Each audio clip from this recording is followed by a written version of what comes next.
Hello and welcome back. My name is Ben Salsi and this is module 3 of a series of 10.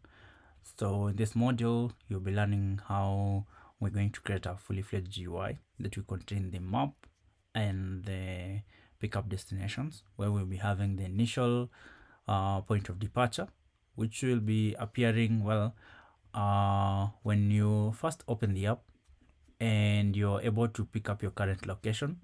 Then your current location will be the pickup location. That will be the default location. If in any instance your phone is unable to pick up the current location, then we let the user know that this is the point of departure. And then we'll be having the last point, which is the pickup location. So we'll be letting user know that this is the pickup location. And then in between there, we'll be having multiple destinations where the user might want to select as many number of destinations they want. You think of it like if you wanted to travel to one place, pick up a friend, go to the other place, probably go for shopping. Now pick up another place, go visit another friend from another side, and then eventually you guys go for a funky or a jam session or any other place, and then you guys will be picking up another cab to take you back. Those are multiple destinations. So in a similar way, we'll be doing this, and then you'll be able to calculate the distances in between those, generate the polylines in between those, and then eventually, if possible, have a costing rate where you can be able to calculate the costs for the distances. Now in this module, what we only be doing is to create the simple UI where we can be able to add in any other multiple stop points, or you can have the first and the last stop points. And in this tutorial, we just add the placeholders where we have a list of destinations where the user can generate on the UI. Now let's get into it. So in the previous tutorial, what we were doing, we just created a full map like so on the UI, and it was a full map on our whole screen. Now in this tutorial, we want to create a simple widget which will hold this, where we can be first of all having the map itself, and then on the map we can have a default, probably a default dimension, or say the height or the width, and then from there we can add the rest of the components downwards, that is after the map. So let's get started.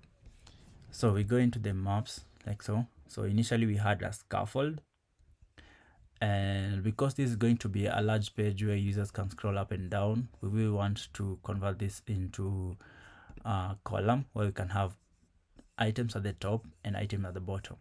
So we can start this by wrapping this whole thing, the body thing, into a column.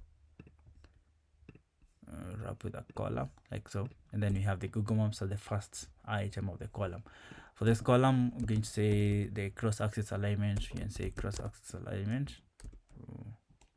Start like so, and then because you want to give it a specific dimensions, because right now if you run, you just still have that. In fact, you have it like taking a whole of that, because a column will extend it all the way downwards. We might want to wrap this under specific dimensions, so we will convert this into a sized box. We'll wrap it with a sized box like so, and then the size box we have a height. For now, let's start with the height of 400. So, and we have a nice map there at the top there, and we can still have the same experience that we had. I want to reduce this to around 360 or 380 would be good, like so. Nice. So we have the map over there, and then we have the space below there. Okay, so let's add constants in there so that we have some cleaner code. So inside the Google Maps, you have the initial camera position. We might want to supply a key so that we'll be testing. We'll be using that key to test whether we have only one Google Maps key. So we can say Maps Widget. So we'll be using that key to identify that specific Google Maps widget. We can enable my location button enabled to true. This make sure that for you to test this functionality, you have to run it on your real device, because the emulator might not know exactly how to get the location button, because it doesn't get real-time location updates. Map toolbar enabled to true. This will give you the controls to navigate to Google Maps, or just to show you the directions on the map. So zoom controls enabled to true. We also want to the tilt gesture enabled to true, to enable us to be able to tilt. Buildings enabled to true, so that we're able to see buildings on the map as well. The map type for this we're going to have it as terrain. You can always select whatever you want, and you run like so. You can see that. Let's try to zoom. That's how the terrain map looks like. And as you can see, you can also see buildings and structures. So rotate just enable to true, so that you're able to rotate the map with your fingers. Scroll just enable to true, so that we can also scroll. We also want the compass enabled, so we say compass enabled to true, and then indoor view enabled to true as well. Now that we have this, the map, at some point you might not have full control of the map, especially when you add here a list, because you already can see here we're able to manipulate the map. But the moment you add any other thing that is a list down here, and especially the destinations, it will be a list. It will be a bit hard for you to scroll the map up and also the list up or down. So the experience wouldn't be good, because you can be only to be able to scroll the list or the map, just one of them. So to avoid that, we're going to add the gesture controls that our map must incorporate. So you're going to say gesture recognizers. Sorry for that. Gesture recognizers, which picks us a set. Gesture recognizers, which picks up a set of factory of one sequence gesture recognizers. And for this, we're going to supply the factory type. Say factory of type one sequence gesture recognizer, which is going to be a set like so. And then for this time, we're going to just supply the factory of type one sequence recognizer, and then it's going to be a function, and then what's going to return is pan gesture detector, pan gesture recognizer, like so.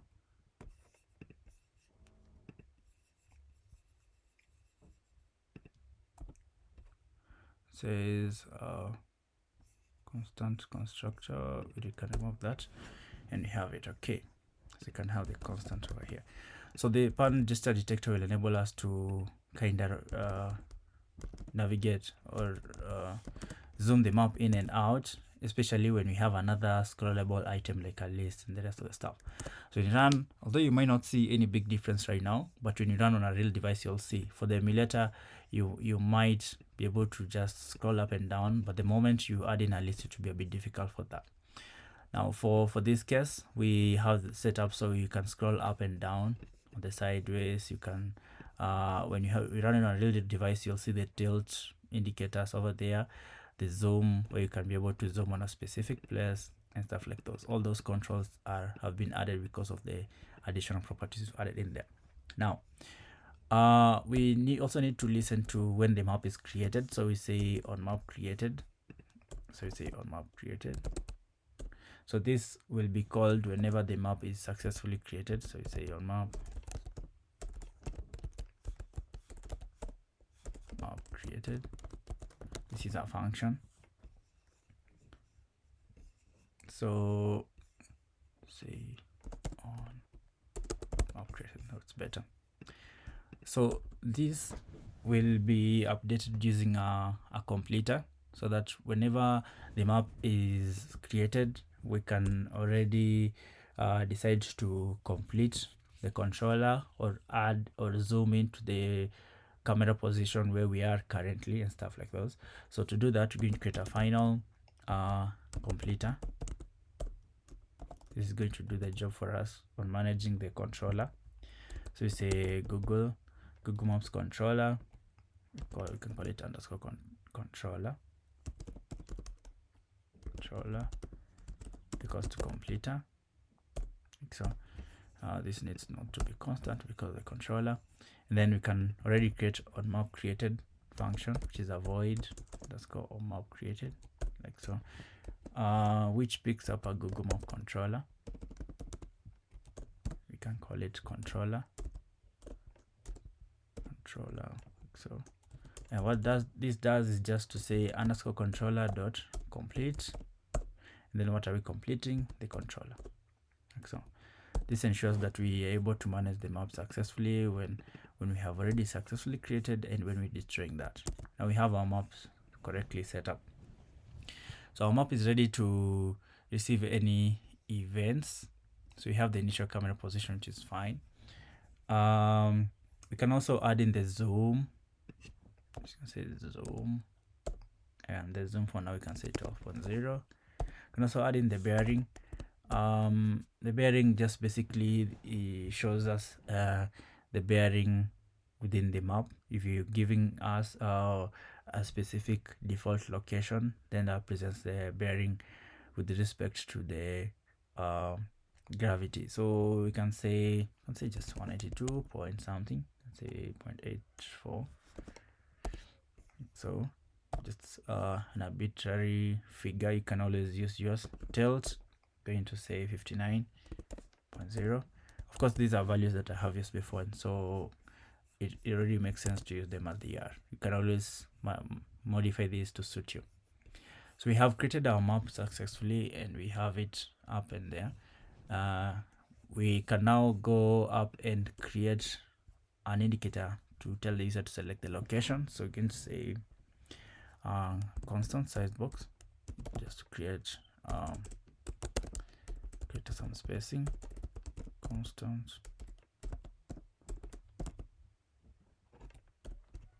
size box, give it a height of 15, like so. And then the next thing we're going to do is to just add in a text. So I'm going to say text, this is going to be select location, like so. Then of course when you run, you'll see just full run. Sorry, we have an error there because of this constant. Delete that and you can run that. So we have that select location.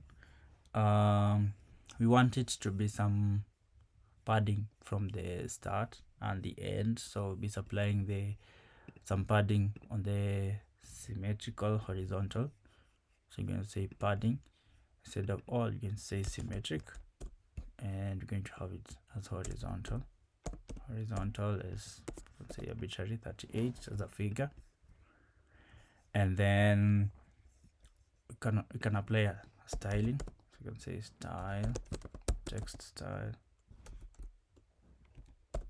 and we can say the font family to be, so we need to create here, so it's here, the up font.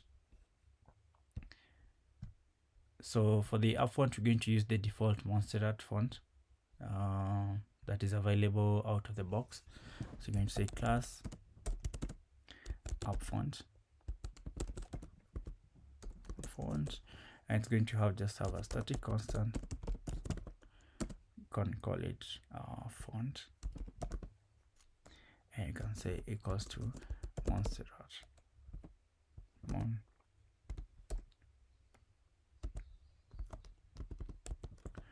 Like so. Should be okay. So you can say up font font, like so. So you have that, select location, the constant way of necessary. You can already see the controls are there, like the zoom in, zoom out, the bearing, the default location. Whenever you'll be having a real device, then you'll see the default location, like so. Now next, what we'll be doing is to add in a widget which represent the point of departure. So it will come over here, so padding at the end of it all, so you can say point of departure.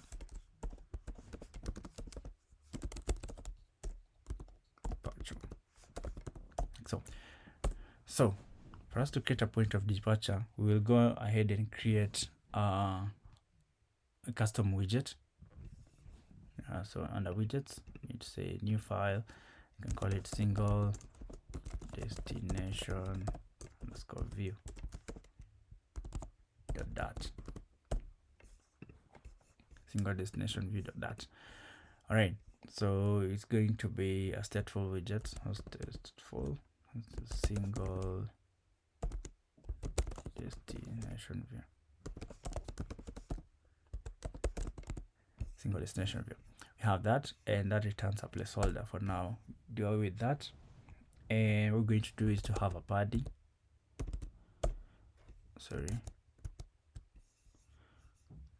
Padding. And the padding over here is going to be a constant edge insets dot only symmetric, and it's going to be horizontal. You're going to have 26 for now, because you can always have something bigger. And then for the child within the padding, so it's a child, it's going to be a row. Okay, so the row will have children, and the children, because we want them to occupy equal amount of spaces, so we'll be saying an expanded, and then instead of the expanded, we have a flex of 1,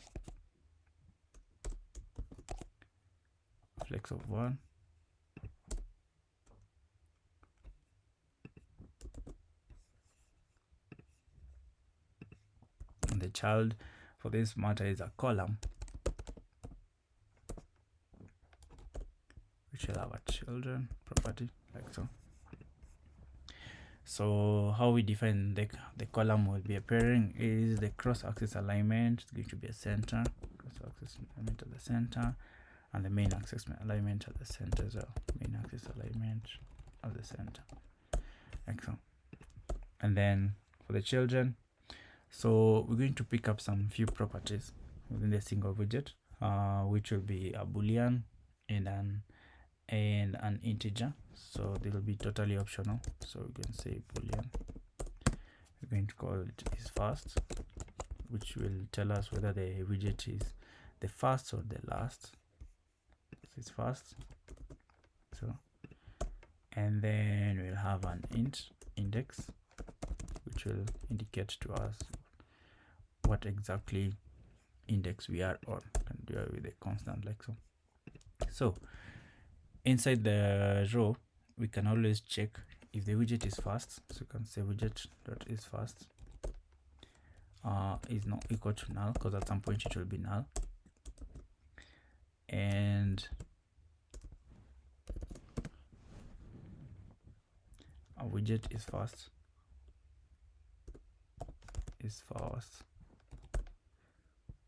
equals to true, like so. And upon that, we can return a constant. Now you guys remember we added the timelines dependencies in here, so it's going to give us an outline dot indicator. So going to return an outline dot indicator, like so. And you're going to have a color. You can say colors dot green, and then the border width, you can give it at 4. It's just giving us to give us a green circular icon also. So if not, then we're going to return an icon, and then within that icon we also need to check widget dot is first equals to false, return icon dot add circle icons dot add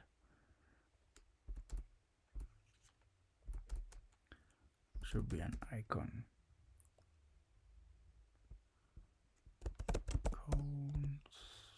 dot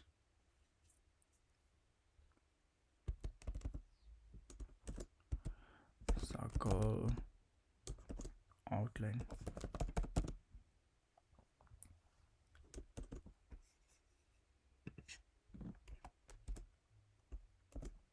So, and then if not, then you can see icons dot location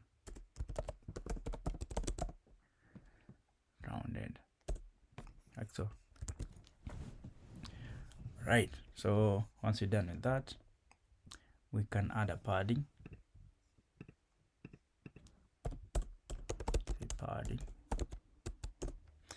And this time around you're going to have edgeinsets.all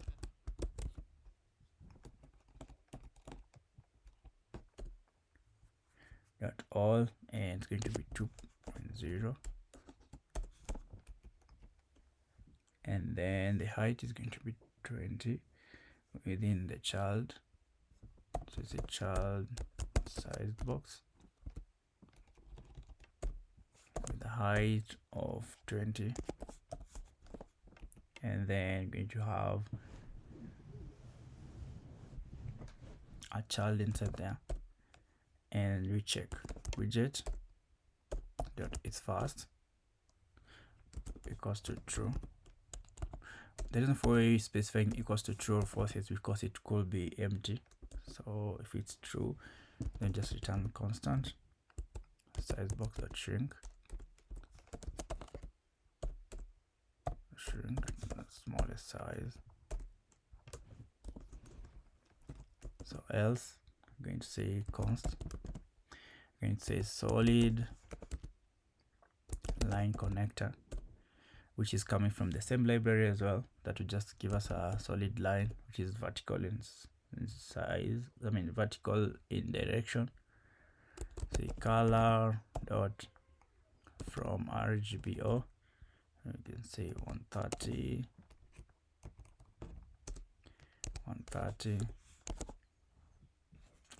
and 1 with an opacity of 1, like so. And then we're going to add in the thickness as 1, like so. So this is just going to give us a vertical line with a thickness of 1. Now we had the first expanded, and we're going to add in the second expanded. So you say expanded. So for this, we're going to have a flex of 3. Flex 3. The child. So inside there, we're going to have a child of a column. Goes to the children. Inside the children property, we're going to have a size box, constant size box, a height of 10, just to give us some spacing. And then we're going to have a row children. So how we specify the row is gonna be is, so we're going to say cross-axis alignment dot start. So then main axis alignment dot space between, like so. And then inside there we're going to have an expanded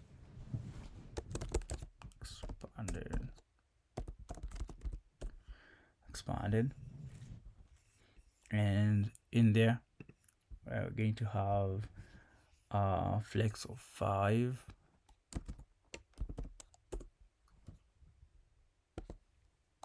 and then the child is going to be an inkwell. Sorry, this tutorial might be long because it's design work and stuff. So the inkwell will have a property on tap. So when this is tapped, something will happen. For now, we can just have it at null, but let's just make sure it's complete so that we can see clearly our to-do list. Okay, going to be to-do, add place picker. So when you click on that, place picker will be triggered. And then after that, we'll be having a child. It's simply going to be a text that will be holding the locations. So inside there, we're going to have a widget dot is first equals to false. Then you're going to say, if it's the first one, you say add drop of point. So that means it's not the first, that means it's the last.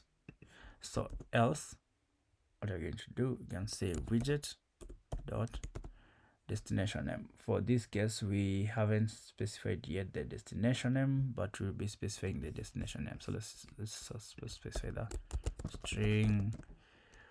Let's say destination name.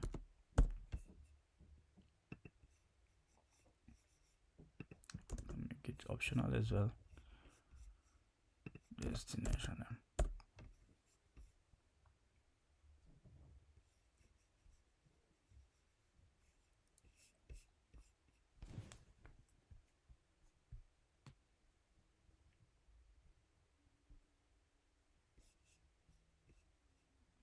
Let's make it not optional for that.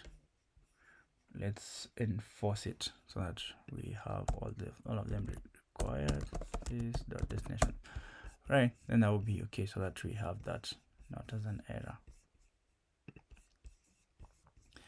All right, so at this point we have the user can add the destination of that place, and they can already tell whether it's the first or the last point. So let's add some styling in there.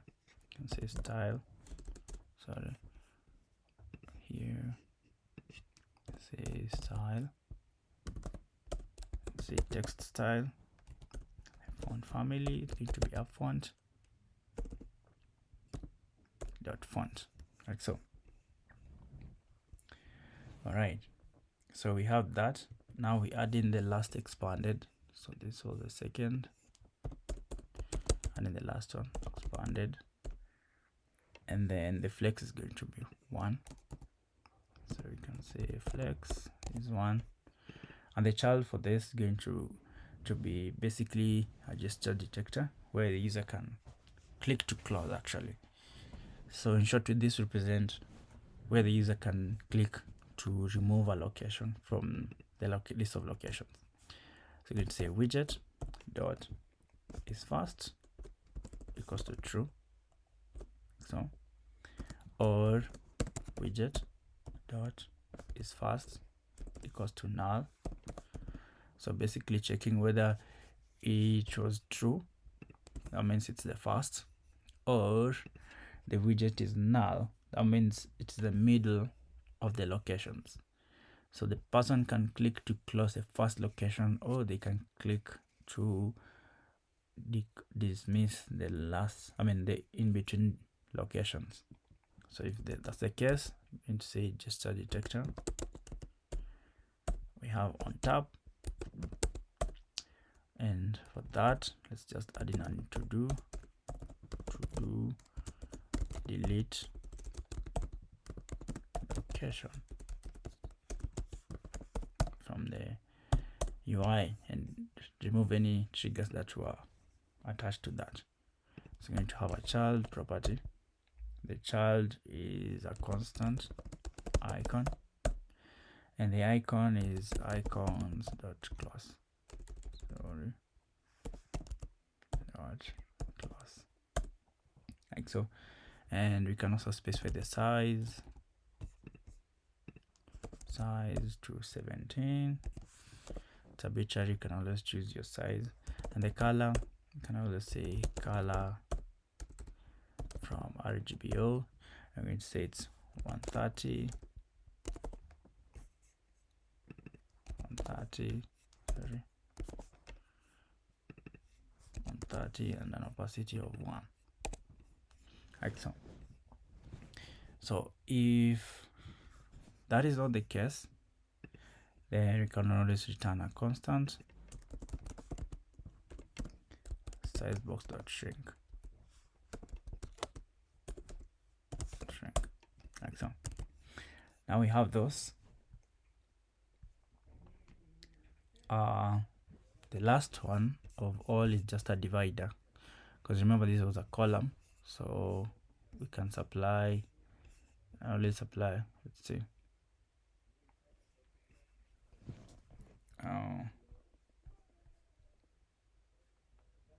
so it was a see,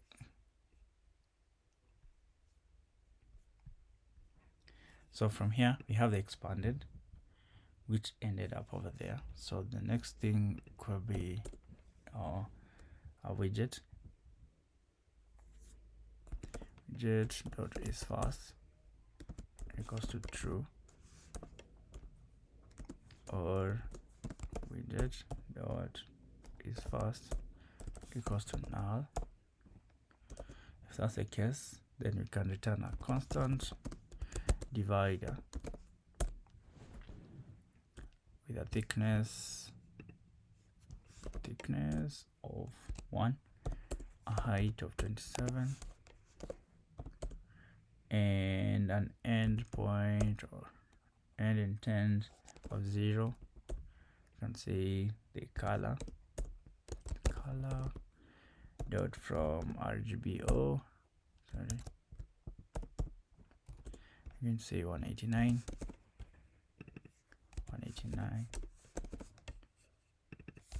and an opacity of 1, like so. If not that the case, you can return a constant size box shrink. Right, let's remove any warnings across the page. Remove that, add constants, modifiers. Okay, we're good to go. Now we have this widget that will be reusable across the maps homepage, that will be powering all our locations from one point to the other and being able to delete them when necessary. So we have two to-dos: add place picker and delete location. That will be handled up in the next part. All right, now we have that set up for a single destination view under the widget, so we can already go and use it within our maps homepage. And how to do that, because this is going to be our first destination point, our first departure point. I'm going to say single destination view, go destination view, and the destination name with the default is going to be Nairobi, although this is totally dependent on whether the location was found or not. If it wasn't found, it would pick the default as add point of departure. So we're going to say index is gonna be 0. So the first thing you say is fast. Sorry, space is fast.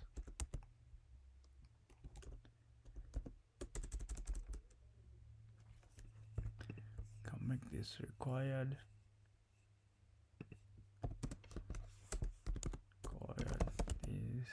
Is fast, and I think index as well. Required is dot index.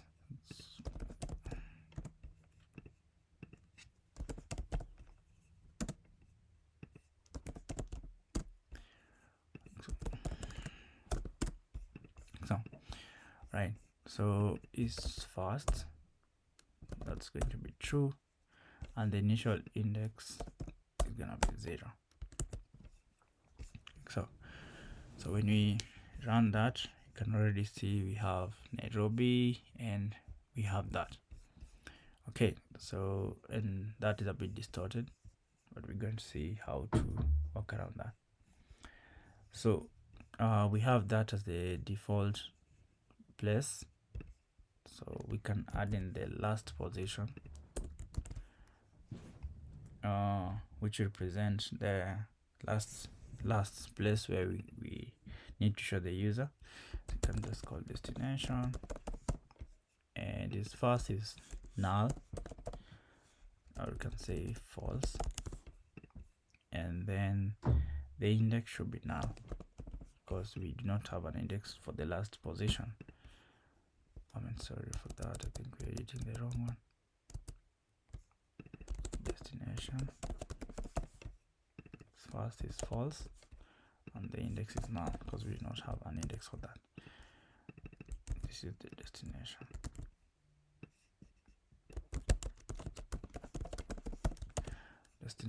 Like so. Let's make them into constants like so. So we have those over there.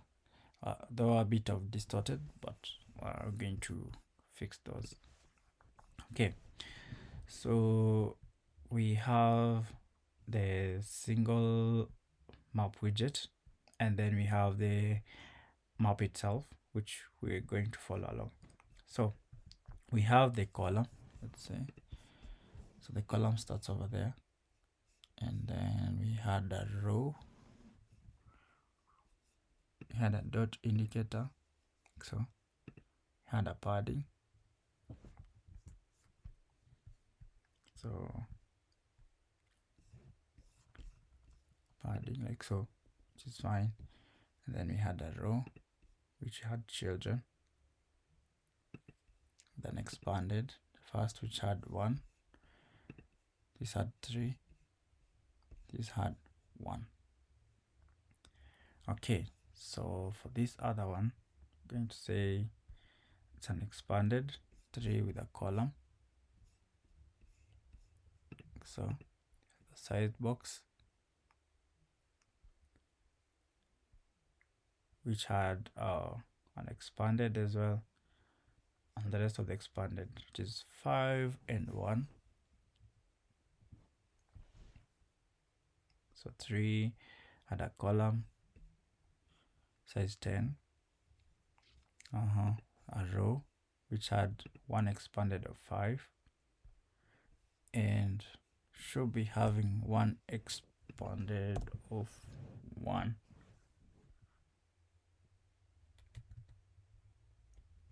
Sure, here, ends over there and picks up over there. Expanded there. So, and we have it that. We have this and this. What's missing is the divider. So you can add that. So the first expanded was a column, and we checked whether the widget is fine, and then there's a padding with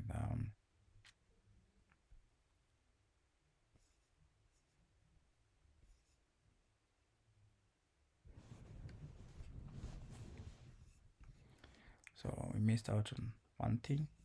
So there's a column there, and then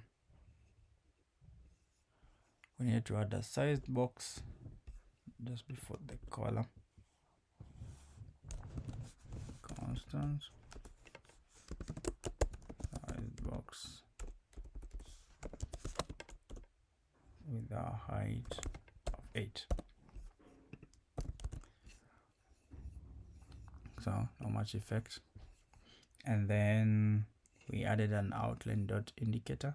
So we widget, it first is now equal to null and first equals to true. Return constant outline dot indicator, green. Then we had a padding.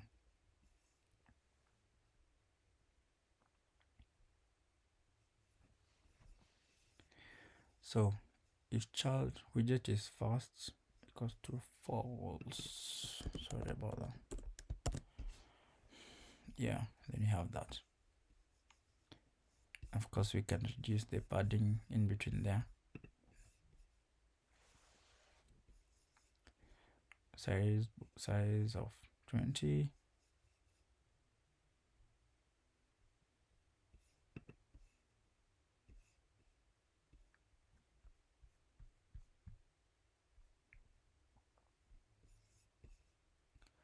Flex of 5, which is fine. Height of that. Thickness of 1. Okay.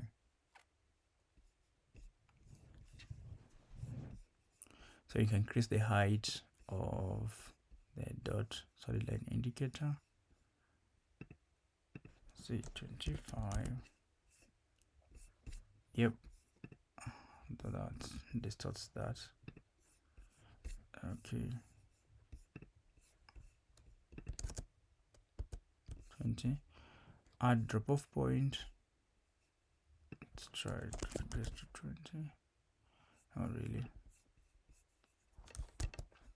Should be just 10.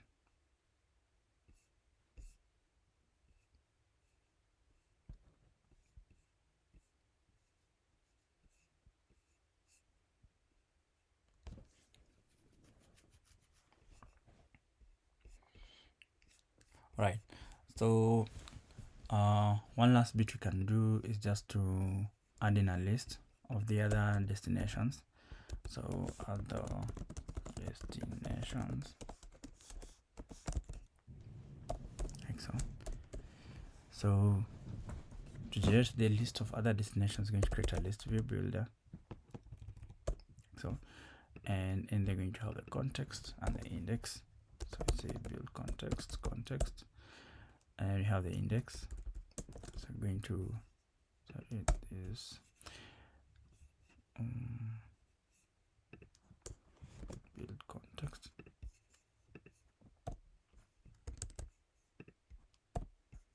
So inside there, we're going to return a similar thing like so. Then destination can be Nairobi. Here it's going to be an index because we already have the index within the list. Be index. This is not going to be a constant. Is false, is false. So, and then the count. Here the list. So you can say item count.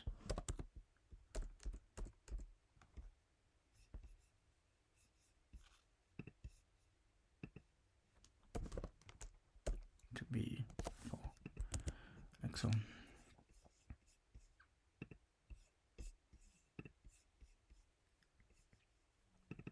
So you have Nairobi, shrink wrap to true. Yeah, you have them like so. And the destinations, we're also going to make them not really to be false, but in short, we're not just going to supply we're going to supply the whether it's false or not. We just say null. So let's say, yeah, something similar to that. And we can always reduce this. So right now this is what we have. So we have Nairobi. This is not what we want. So we can wrap this under single child scroll view widget, single child scroll view, like so. That should solve the problem. Yeah. So we have different locations. So we have Nairobi. You can always do those sorts. Let's try to reduce those to not 4. Let's have them as 3. Yeah, let's make them two, like so. So you can have as many locations as possible. So we have that, we have Nairobi, but you can always change the locations to something else. It's only that the first location was Nairobi. You can also change that. So is first is that, and index is 0. The destination name is going to be point of departure.